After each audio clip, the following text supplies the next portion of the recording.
तुम्ही पाहत आहात MCN न्यूज मराठी।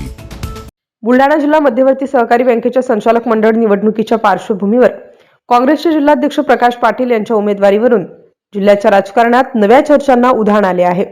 जळगाव जामोद तालुका सोसायटी मतदारसंघातून दाखल झालेल्या त्यांच्या उमेदवारी अर्जावरील अनुमोदकाबाबत राजकीय वर्तुळात विविध चर्चा सुरू आहेत।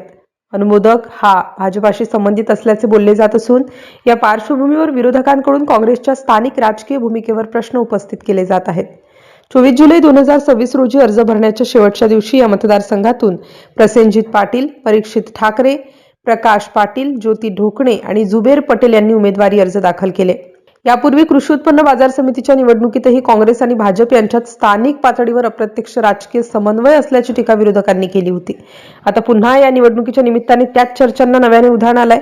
दरम्यान काँग्रेसचे कार्यकर्ते आणि मतदार यांच्यामध्ये विविध प्रतिक्रिया उमटत असून या संपूर्ण प्रकरणावर काँग्रेस प्रदेशाध्यक्ष हर्षवर्धन सपकाळ काय भूमिका घेणार याकडे जिल्ह्याचे लक्ष लागले आहे। मात्र या प्रकरणात काँग्रेस जिल्हाध्यक्ष प्रकाश पाटील यांची अधिकृत भूमिका किंवा स्पष्टीकरण अद्याप समोर आलेले नाही। त्यांचे स्पष्टीकरण प्राप्त झाल्यास तेही प्रसिद्ध करण्यात येईल। MCN न्यूज मराठी करिता संपादक राजीव वाढे, जळगाव।